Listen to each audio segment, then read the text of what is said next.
Bismillahirrahmanirrahim. Alhamdulillah. As-salatu was-salamu ala rasulina Muhammad wa ala alihi wa ashabihi ajma'in. Amma ba'd. Assalomu alaykum va rahmatullohi va barakatuh. Mehribon Robbimizga cheksiz hamd va sanolarimiz, mushfiq payg'ambarimiz Rasul akram sallallohu alayhi va sallamga salovat va durudlarimizni izhor qilamiz. Bugunlik kun mobaynida yana bir ro'zani intihosiga yetkazib, Xudoy taoloning huzuriga havola qildik. Alloh taolo dargohi ilohiyasida qabul aylasin. Foydamizga hujjat bo'lishini Parvardigor olam o'zi nasib aylab, jismimizga go'zal holatda shifo, malham, iymonimizga quvvat, muhabbatimizga bundan-da ziyodali bo'lishini Xudoy taolo o'zi nasib aylagan bo'lsin. Ramazon fazilatlar oyi. Bir fazilatdan ikkinchi fazilatdan uchinchi fazilatdan to'rtinchi mutlaq borligicha fazilat. Bir amal qilasiz, savobi ziyoda bo'ladi. Gunohlar kechirilmasdan qolmaydi. Shayton vasvasa qilib shaytonlar kishanband qilinadi. Alloh osmon eshiklarini ochib qo'ygan, do'zax eshiklarini yopib qo'ygan. Mashalloh, bu oyning fazilati shu darajada go'zalki, qaysi tarafdan kelsangiz faqat rahmat. Qaysi tarafdan kelsangiz faqatgina Xudoy taoloning bir go'zal holatda rabboniy bir ziyofati bor. Ana o'shanday ziyofatlardan bittasi bugun inshaalloh Ramazon oyida mu'min musulmonlar uchun vojib bo'lgan ishlardan yana bittasi tavba. Tavba eshiklari hamisha ochiq degan mavzuda inshaalloh aytamizki, Ramazon tavba oyi. Alloh taolo avvaluhu rahma, awsatuhu mag'firah dedi. Bu oyning avvalgi 10 kunligi rahmat oyi. Alloh taoloning fazl karam eshigi ochilgan oyi. Mu'minlarga bir go'zal holatda, rabboniy bir go'zal holatda ziyofat eshigi ochildi. O'rtasichi esa mag'firat oyi. Gunohlar kechiriladi. Alloh taolo bandalarning gunohlarini shunday bir tutday to'kadi. Va axiruhu yu'tqum minan niron. Rahmatga sazovor bo'ldi. Alloh taolodan bir go'zal holatda ziyofatni qabul qildi. Alloh uni gunohlarini kechirdi. Natija nima bo'ladi desa, do'zaxdan ozod bo'lish. Jannatga haqli bo'lish. Ramazon shunday oy. Tavba eshiklari doimo ochiq. Xo'p, tavba nima o'zi? Tavbaning ma'nosi qaytish degani. Nimadan qaytish desa, mutlaq qaytish. Gunohdan qaytish, Allohga qaytish. Yomonliklardan qaytish. Alloh taologa xilof ish qilishlikdan qaytish. Allohning g'azabidan qaytish. Alloh taoloning siz bilan bizga norozi bo'ladigan ishlardan qaytishlikni tavba deydi. Tavba deydi. Buni muqobilida nima turadi desa, itoat turadi. Itoat nima? Mutlaq Allohga bo'ysunish. Alloh rozi bo'ladigan ishlarga mutlaq bo'ysunish. Jism bilan, aql bilan, fikr bilan, mutlaq o'y, hayol hamma narsasi bilan. Itoat bo'lsa, xuddi shu narsani Allohning g'azabidan, Alloh taologa xilof ish bo'ladiganlardan qaytishlikni tavba deydi. Tavba deydi. Jism bilan qaytadi, fikr bilan qaytadi, o'y bilan, hayol bilan, hattoki niyatlar bilan ham qaytishlikni, gunoh qilishlikdan qaytishlikni tavba deydi. Farqi shu. Biz qancha Alloh taologa itoat qilsak, shuncha u zotga gunohkor bo'lishlikdan ham qaytishlik ham bizning bo'ynimizda vojib bo'ladi. Bir xil maqomda turadi. Tavba degani mana shu. Tavba degani. Tavbani o'zi aslida Alloh taolo Qur'oni Karimda o'zini qanday zot ekanligini e'lon qilayotgan vaqtda g'ofiriz-zam va qobilit-tawb shadidul iqob deydi. Gunohlarni kechiruvchiman, tavbalarni qabul qiluvchiman dedi Alloh taolo. Mana shu joyda o'zini kim ekanligini, siz bilan bizga tavbalik qanchalik bir go'zal rahmat eshigiligini Xudoy taolo aytadiki, g'ofiriz-zambi va qobilit-tawb deydi. Gunohni ham kechiraman, tavbani ham qabul qilaman. Mana shu bizga xush xabar oyat. Rahboniy bir go'zal holatda siz bilan bizga nima qildi? Rabboniy bir ziyofat oyat bo'ldiki, Xudo tavbalaringizni qabul qilaman deb va'da berib qo'ydi. O'sha bandalarning o'rtasida va'dani joriy qilgan zotni o'zi va'da beryapti. Tavbangizni qabul qilaman, gunohingizni kechiraman deydi. Mana shu siz bilan bizga nima bo'lyapti? Xudo taolo tomonidan berilgan go'zal rabboniy bir xush xabar bo'lyapti. Insonning hayotida tavba qanchalik muhim desa, tavba shunday bir go'zal narsaki, mu'min musulmonlar uchun ayniqsa kelajakdan umid beradi tavba. Tavba kelajakdan umid beradi. Nima uchun? Agar Alloh taolo bandani tavbasini qabul qilmasa, o'sha banda uchun gunohi kabira bo'lsin, gunohi sag'ira, katta gunoh bo'lsin, kichik gunoh bo'lsin, hech qanday qiziq qolmaydi, u gunoh kechirilmasa. Alloh taolo o'sha tavbalarni qabul qilmasa, biror kishi gunohga parvo ham qilmaydi. Nima uchun? Baribir qabul qilinmaydi-ku. Xudo gunohimni kechirmaydi-ku baribir. Shu tavbalar, gunohlarim o'chirilmas ekan, nima qizig'i bor? Baribir qoldi-ku shu narsa. Katta gunoh qildim nima, kichik gunoh qildim nima? Baribir oqibatim shu ekan-ku degan o'zida tushkunlik tushadi. Mana shu tushkunlikni yo'q qiladigan narsa barbod qiladigan narsa, chilparchin qiladigan narsa tavba bo'ladi. Kelajakdan umid beradi bandaga. Bir nojo'ya ish qildi, noshariy ish qildi, Alloh taolo bir norozi bo'ladigan ish qildi, o'sha o'rnida tavba qildi. Astoydil Xudo taologa qaytdi, shu gunohdan qaytdi, Robbisiga qaytdi. Nima bo'ladi desa, Alloh taolo shu gunohlarni kechiradi. Kelajakdan umid bo'ladiki, shu gunohni qilmaslikka endi harakat qiladi. Tavba shu. Kelajakdan umid. Alloh taoloning huzuriga olib boradigan go'zal yo'l bu. Alloh taoloning rahmatiga, Alloh taoloning go'zal holatda siz bilan bizni roziligiga olib boradigan yo'l bu tavba yo'li bo'ladi. Banday ojiz shunday bir go'zal holatda o'zida tafakkurni joy qilish kerakki, Alloh bilan musobaqa o'ynamaslik kerak yoki sichqon mushuk o'ynamaslik kerak. Sichqon mushuk o'ynamaslik kerak. Bu nima degani edi desa, modomiki Robbisi birligini, borligini, barhaqligini, quvvat, qudrat sohibi ekanligini, taqdiri u zot qo'lida ekanligini, joni u zot qo'lida ekanligini bilganidan keyin shunga qarab hisobini qilib yashash kerak. Shunga qarab hisobini qilib yashash kerak. Biz qilayotgan gunohni katta kichikligiga emas, qilayotgan gunohni kimga qilganligimizni qarasak bo'ldi. Tanbihul G'ofilinda nimada Munabbihot kitobimizda aytadiki, ba'zi bir gunohlar bor deydi. Gunohi sag'ira-ku deb turib beparvo bo'lganligi uchun gunoh kabiraga aylanadi. Ba'zi bir gunohlar bor. Gunoh kabira edi-ku, lekin istrob jihatdan mana shu gunoh kabirani qilganligi uchun ichidan ezilganligi uchun u sag'iraga aylanadi, kichik gunohga aylanadi deydi. Bu yerdagi asosiy nuqta nima? Gunohni kichkina katta sanamaslik yoki bo'lmasa gunohni kimga qilishlikda emas, bu yerdagi eng asosiy nuqta jur'atda. Kimga jur'at qilyapti banda? Kimga osiylik qilishlikka jur'at qilyapti? Mana shu nuqtada biz ko'rinamiz. U gunohni katta kichikligida emas, jur'atda bu. Alloh taologa nisbatan kichik gunoh bo'lsin, katta gunoh bo'lsin, jur'at qilib shu narsani Alloh taoloning qudratini, azamatini, hay'atini, haybatini bilib turib shu narsaga qadam bosdim, shuni o'zi yetadi hamma narsaga. Shuni o'zi yetadi gunohlikka. Endi o'sha narsalarda shunaqangi bir istirobli holatda bo'lsa nima bo'ladi desa, tavba qilsin deydi. Tavba qilsin deydi. Bandani Xudoy taolo tavbasidan boru juda ham Xudoy taolo sevinadi. Sevinadi. Innalloha yuhibbut tawwabin va yuhibbul mutatahhirin. Oyatning go'zalligini qarangda. Alloh taolo to'xtamay tavba qiluvchilarni va to'xtamasdan poklanuvchilarni yaxshi ko'radi deydi Xudoy taolo Baqara surasida. To'xtamasdan tavba qiladi va doimiy ravishda pok yuradi. Buning ikki xil ma'nosi bor. To'xtamasdan tavba qilishlik nima degani desa, gunohga yurmaydi degani. Ya'ni tavbani o'ziga vojib qilmaydigan yo'lda yuradi degani. Pok yuradi, qanday yuradi desa, o'sha gunohni qilmaydi degani. Doimiy ravishda o'zini poklab turadigan bitta ma'nosi bo'lsa, o'zini zohiriy ma'nosi nima edi desa, vujudini, jismini, kiyimini, libosini pok saqlab yurganlarni Alloh taolo yaxshi ko'radi.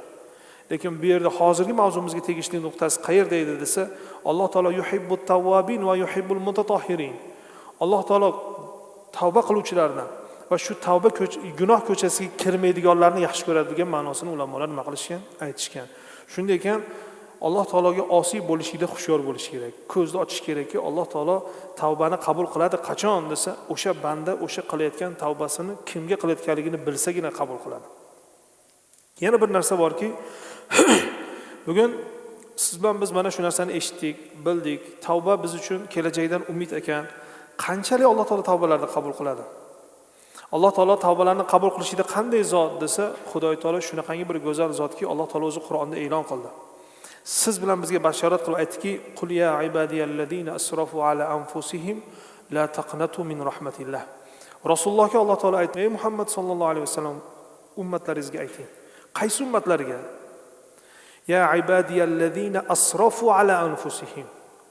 Gunoh qilib o'zlarini isrof qilib yuborganlarga ayting dedi. Gunohni isrof darajasiga olib chiqqanlarga ayting dedi Xudoy taolo. Gunoh qilganlarga emas, shu darajada gunoh ko'chasiga kirdiki, savobni hidi ham qolmadi u odamda. Ajrda bir sho'lasi qolmadi. Shu daraja gunoh va ma'siyat botqog'iga sho'ng'ib ketdi. O'shalarga ayting dedi Xudoy taolo. Ana o'shanaqangi zotlarga ayting. La taqnatu min rahmatillah. Mani rahmatimdan noumid bo'lishmasin. Tavbada bardavom bo'lishsin. Tavba qilishlikdan to'xtasmasin deydi. Mana shu oyatga muvofiq ulamolar aytadi. Agar deydi, banda Alloh meni gunohimni kechirmasa kerak degan gapni o'zi gunoh deydi ulamolar. Ba'zi ichimizda tushunib qolib, ba'zi bir ilmlarimiz bor. Haligi nima deydi, taqvoda bir g'uluvga ketadi deymizmi yoki bir jo'shib ketadi deysizmi?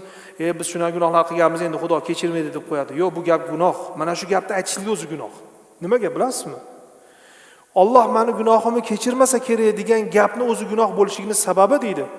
Banda o'zini gunohini Xudoning qudratidan ustun qo'yganligi uchun ham gunohkor bo'ladi deydi. Alloh taoloning qudratidan o'zini gunohini ustun qo'yganligi uchun ham u gunohkor bo'ladi deydi. Alloh taolo qudrat sohibi, karam sohibi, fazl sohibi. Yana aytayapmiz, suhbatni boshida aytdik. Alloh taolo bilan qanaqangidir musobaqalashmaslik kerak, qanaqangidir bir nima qilmaslik kerak. Banday ojiz qulligini izhor qilib, chiroyli holatda umr kechirish kerak. Tavba ana o'sha chiroyli yo'llarga yo'llab qo'yadigan go'zal narsalardan bittasi. Alloh taolo meni rahmatimdan noumid bo'lmang dedi-da. Zarbul masalda zo'r bir voqea keladi. Har doim o'zimiz uchun ham aytamizki, eslatma uchun ham aytamiz. O'zimiz doim tavba bobida esimizga tushgan paytda mana shu narsa bizga bir xotirjamlik beradiki, zarbul masalda shunday bir go'zal narsa keladi. Bir pashsha deydi, uchib ketayotgan vaqtda deydi, charchadi deydi. Quyoshni tig'ida isib ketganligi uchun deydi, pastga qarasa, yerda bir ho'kiz yotgan ekan. Shunda uchib kelib ho'kizni shoxiga qo'ndi deydi. Ho'kizni shoxiga qo'nganidan keyin ancha istirohat qildi, dam oldi, qanotlarini bir chiroyli holatda nima qildi? Yozdi. Rohatini olib bo'lgandan keyin shunda uchib ketayotgan vaqtda xayoliga kelib qoldiki, to'xta, men ho'kizni shoxidan foydalandim-ku, bir rozichilik so'rab qo'ymasam bo'lmaydi deb turib qaytib deydi, yana ho'kizni oldiga kelib deydi, mana shu ko'zini oldiga kelib g'o'ng'illab deydi, ho'kizga qarab baqirdi Ali pashsha deydi. "Ey ho'kiz" dedi. Deganda ho'kiz bunday qarab, "Ha, nima deysan pashsha? Shu uchib ketayotgandim. Qanotlarim charchadi, o'zim ham ancha toliqib qolgandim.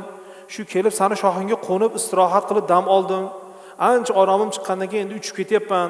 Shu uchib ketayotganda bir narsa hayolimga keldiki, shu sendan foydalanibman, shu foydalanimga sen rozi bo'lgin. Senda turib istirohat qilganligim uchun ham shunga rozi bo'lib qo'ygin deb sendan bir rozichilik so'rayapman" deganda ho'kiz yotgan joyda aytgan deydi. "Ey pashsha, kelib qo'nganingni ham bilganim yo'q, uchib ketganingni ham bilganim yo'q, ketavermaysanmi?" dedi. "Seni shoximga qo'nganingni bilganim ham yo'q edi. Uchib ketganingni ham bilganim yo'q edi" deydi. Aslida siz bilan meni qilgan gunohimiz Xudo taoloning fazli karamiga oladigan bo'lsa, o'sha pashshachaligam emas aslida. Allohning qudratini oldida, Alloh taoloning fazli karamini oldida bizning gunohlarning hech qanday bir nimasi qiymati yo'q, lekin bizni eng katta bu yerdagi nuqtamiz nima desa, o'sha gunohga qilayotgan jur'atimiz bizga xatarli bo'ladi. O'sha Alloh taologa nisbatan bilib turib, ko'rib turib, qo'rqmasdan, uyalmasdan Allohning yuziga oyoq bosishlik og'ir narsa bo'ladi. Ana o'sha narsadan tiyilish kerak. Ana o'sha narsadan o'zini banday ojiz nima qilish kerak, ehtiyotini qilish kerak bo'ladi. Tavba shunga rozi bo'ladi bizgaki, Parvardigor bilib bilmay, tushunib tushunmay, xato qilib yoki qasddan bo'lsa ham shu ishni qilib qo'ydimmi, Parvardigor o'zing kechirgin deb Alloh taoloning roziligiga olib boradigan yo'l, Alloh taoloning rahmatiga olib boradigan yo'l o'sha tavba yo'li bo'ladi. Tavba yo'li bo'ladi. Tavbaning shartlari nima edi desa, tavbaning shartlari birinchisi o'sha gunohga nafrat. O'sha gunohga nafrat. Shu gunoh meni Xudodan uzoqlashtirdi degan o'sha gunohni ko'rgan vaqtda hech qachon qaytmaslik nafrati bo'lish kerak. Ikkinchisi pushaymon bo'lish kerak. An-nadamatu hiya tavba. Shu qilayotgan ishidan pushaymon qilish kerak. Uchinchisi Alloh taoladan yordam so'rab shu gunohga qaytmaslikda ahdini qilish kerak. Mana shu tavba bo'ladi. Tavba bir marta bilan bo'lib qolmaydi. Masalan, hozir borib bir kishi shunda bir 2 rakat namoz o'qib qo'ydi, boshqa bir umr namoz o'qimadi. Shu odam namozxon desa bo'ladimi? Bir odam 4-5 kishi o'tirdi, o'tirgan vaqtda o'tirgan, shu yeb ichganda pulini to'lab qo'ydi. Shu odamni saxiy desa bo'ladimi? Bir marta to'lab qo'ysa, u bir marta qilib qo'yishligin tavba bo'lmaydi. Tavba bardomiy ravishda Alloh taolaga qaytishlikni aytadi. Bo'ldi, o'sha eshiklar yopiladi, gunoh eshiklari yopiladi, ma'siyat eshiklari yopiladi, Xudo norozi bo'ladigan eshiklarni hammasini yopib qo'yib turib, Allohning roziligiga qarab yursa, o'sha tavba bo'ladi. O'sha tavba bo'ladi. O'sha har qancha gunoh bo'lsa, har qanday gunoh bo'lsa ham o'shanda kechiriladi. Qilsa-yu yana Alloh taologa nisbatan musobaqalashaversa, yana nafsiga qul bo'laversa, yana nafsiga qul bo'laversa, u jur'atni topaversa o'zida, bu tavbaning qiymati qoladimi, birodar? O'zimiz ichimizda ham odamlarning ichida va'da berib bajarmaganlarni birortamiz qiymatga olmaymiz-ki, bu yana gapiraveradi, gapidan qaytaveradi deymiz, to'g'rimi? Oddiy o'zimizda ham shu narsa mezonda bor-ku. Ana o'sha narsalarni musulmon odam tafakkurida, e'tiqodida shuni shakllantirish kerak. Mana shuni e'tiqod deydi. Xudo bilan bog'lanish, Alloh taolo bilan o'rtadagi rishtani bog'lashlikdagi tasavvurda e'tiqod deydi. To'g'ri rishtani e'tiqod deydi. Alloh taolo bilan qanday muomala qilishlikda to'g'ri yo'lga qo'yishlikni e'tiqod deydi. Tavba ana shunday e'tiqodiy masalalardan bittasi. Aqida masalasi bu. Xushyor bo'lish kerak, iymoniy masalalardan bittasi. Oisha onamiz radhiyallohu anha payg'ambar alayhissalomdan so'radilar. Hozirgi xosatan Ramazon oyimizda ya Rasululloh, meni mabodo Qadr kechasiga muvofiq bo'lib qolsam, nima deb duo qilay dedilar. Nima deb duo qilay deganlarda payg'ambar alayhissalom Oysha onamizga eng muhim bo'lib turgan vaqtda, eng muhim bo'lib turgan duoni, eng muhim bo'lib turgan onajonimizga aytibdilar. Rasululloh o'zlarining ahliyalariga ta'lim berib aytibdilarki, modomiki ey Oysha, sizni duoyingiz qadrga muvofiq kelib qoladigan bo'lsa, Allohumma innaka afuvun tuhibbul afwa fa'fu anni deb ayting. Ey Allohim, innaka afuvun, sen avf qiluvchisan. Tuhibbul afwa, avf qilishni yaxshi ko'rasan. Fa'fu anni. Shunday ekan, meni avf qilgin dedilar. Mana shu duoni aytasiz deb turib Oysha onamizga Rasululloh nima qildi? Shuni ta'limini berdilar. Nima uchun? Nima uchun Allohumma g'firli demadilar? Allohumma arhamni demadilar, afvni so'radilar. Payg'ambar alayhisolam afvga urg'u berdilar desa, sababi Alloh taolo bandani kechirishligi bir necha Alloh taoloning sifatlari bilan bo'ladi. Rahm sifati bilan, mag'firat sifati bilan, g'ufron sifati bilan bo'ladi, lekin Alloh taolo afv sifati bilan kechirsa nima bo'ladi desa, shunday bir go'zal narsa bo'ladiki, Alloh taolo agar bandani afv sifati bilan kechiradigan bo'lsa, Alloh taolo mag'firat qilsa, bandani gunohini nomoy a'molidan o'chirib qo'yadi. Lekin o'sha qiyomatga borganda gunoh kechirilganlar safida turaveradi, lekin o'sha bandani zehnida turadi. Agar Alloh taolo bandani avf qilsa nima bo'ladi desa, o'sha bandaning xayolidan ham, xotirasidan ham, zehnidan ham, aqldan ham o'chirib qo'yadi deydi. O'shani avf deydi. O'shani avf deydi. Qiyomat maydoniga borganda nomoy amallar ko'rsatilgan vaqtda bandaga qarab shu gunohlarni san qilgansan desa, o'sha banda men qilmaganman deb turar ekan. Alloh taolo agar bandani avf qiladigan bo'lsa nima bo'ladi? Zehnidan o'chiradi, aqlidan o'chiradi. Shunda Alloh aytadi: "Ey bandam, sen qilgansan, lekin men seni avf qilganligim uchun shuni o'chirib qo'yganman" deydi. Oysha onamizga eng muhim bo'lib turgan nuqtada nima o'rgatilyapti? Eng kerakli bo'lib turgan nuqtada nima o'rgatilyapti? Avf o'rgatilyapti. Bugun Ramazon oyidamiz. Tavba oyidamiz. Mag'firat oyidamiz. Rahmat oyidamizmi? Duoni ham eng go'zal nuqtasiga qo'yishimiz kerak. U nima edi? Allohdan avf so'rash. Allohumma innaka afuvun tuhibbul afwa fa'fu anni. Deyarli o'zbekcha bo'lib qolgan bu duo. Allohumma innaka afuvun tuhibbul afwa fa'fu anni. Agar esda qolish qiyin bo'lsa, ey Robbim, sen avf qiluvchi zotsan, avf qilishni yaxshi ko'rasan, meni avf qilgin. Gunohimni avf qilgin. Mana shu duoni doimiy ravishda iftor vaqtida, saharlik vaqtida, namozdan keyin, Qur'on tilovatidan keyin, Ramazonni shior duosi mana shu.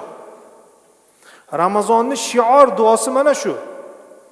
Xuddiki ihromga kirgan hojilarimiz, o ihromga kirgan umrachilarimiz labbayk Allohumma labbayk deb qancha shior qilgan bo'lsa, Ramazon oyi kirgandan keyin ro'zadorlar uchun qiriladigan shior duo Allohumma innaka afuvun tuhibbul afwa fa'fu anni. Mana shu duo shior duo bo'ladi. Ramazonning o'ziga xos bo'lgan shiori mana shu bo'ladi. Xudoy taolodan so'raylik, Alloh gunohlarimizni kechirsin, tavbalarimizni qabul qilsin, haq yo'lida sobit aylasin, ikki dunyo saodatga o'zi musharraf aylasinki, tavbadan bebahra qolmaylik. Bitta narsa borki, innalloha yaqbalu tawbatal abdi ma lam yug'arg'ir. Alloh taolo bandai ojizni tavbasini qachongacha qabul qiladi desa, joni g'arg'araga kelgungacha deyiladi. Mana shu g'arg'araga kelguncha tavba eshigi ochiq, hech kimdan yopilmagan, buni hech kim to'sa olmaydi, lekin bitta narsa borki, o'sha qachon ajal kelishi yo'qda Xudoy taolo shuni berkitib qo'ygan. O'shaning uchun xatarda bo'lish kerak musulmon. Tavbaning yana bitta ma'nosi nima edi desa, umrini oxirigacha halovatni his qilmaslikda aytadi. Joni chiqqunigacha Xudoy taoloning roziligidamanmi yoki yo'qmanmi degan andishada yashashlikni ham tavba deydi ulamolar. Umrini oxirigacha Alloh taoloning roziligida poydori mustaqim ekanligini hisob kitob qilib turishlikni tavba deydi. Fuzayl ibn Iyos shunday ekanlar. Fuzaylning oldiga kirgan odam beixtiyor g'am-g'ussaga botib ketar ekan. Nimaga g'am-g'ussaga botib ketadi desa, ana shu Fuzaylning oldiga kelgan vaqtda Fuzaylning gapini eshitayotgan odam qarab bu dunyoning odami emas-ku deb g'am-g'ussaga botib qolar ekan deydi. Nima uchun desa, Fuzayl taqvoda nishoni bo'lgan zotlardan bittasi Fuzayl ibn Iyos bo'ladilar. Avvalida qaroqchi bo'lib, avvalida yo'l to'sar bo'lib, avvalida kisovur bo'lib, oxiri Xudoy taoloning huzuriga tavba qilib qaytganlardan keyin tavbani lazzatini topib, hammaga tavba barosida madrasa bo'lgan zot Fuzayl ibn Iyos bo'lsa, u kishining huzuriga kim kelsa, oxiratda shunday eslar ekanda g'am-g'ussa qalbiga tushar ekan. Aslida g'am-g'ussa nima g'am-g'ussa bilasizmi, birodar? dunyoda yashayotgan umrini, vaqtini nimaga zoyi qildi-yu, nima bilan o'tkazdi degan g'am g'ussa tushadi qalbiga. Ana shu tavba bo'ladi. Ana shu tavba. Biz aytyapmiz, tavba degani faqat gunoh qilib qo'yib, gunohga Alloh kechir deyish emas. Tavba Allohga qaytish. Alloh taoloning xoslarini davrasiga xos sanaganlar zotlarning ichiga kirib olishlikni tavba deydi. O'sha Xudoy taoloning xos davrasi bo'lib turgan xoslarning ichiga kirib olgandan keyin nima qilish kerak desa, o'sha Alloh rozi bo'ladigan narsani andishasi bilan yashashlikni aytadi-da tavba deb. Bizda tavba yoki salbiy narsaga tushuniladi, aslida ijobiy narsa bu. Tavba shunday bir go'zal narsaki, go'zal yo'lki, bandaga xushxabar narsa bu. Xudoy taoloning huzuriga olib boradigan go'zal yo'l Alloh taolo o'zi ko'rsatgan. Meni huzurimga olib keladigan yo'l mana shu degandan keyin tavba yo'li bo'ladi. Xudoy taolodan so'raylikki, tavba eshigini ochsin hammamiz uchun. Tavbasida bardavom qilsin Xudoy taolo. Hammamiz ham bir narsani tavbasini qildikmi, o'sha gunohga qaytmaslikka, Alloh taologa osiy bo'lmaslikka, Alloh taoloning hamisha roziligida bardavom bo'lishlikka Xudoy taolo o'zi yordam bermasa, holimiz tang bo'ladi. Ramazon oyi keldi, tavba eshiklari ochiq, rahmat eshiklari ochiq, mag'firat eshiklari ochiq.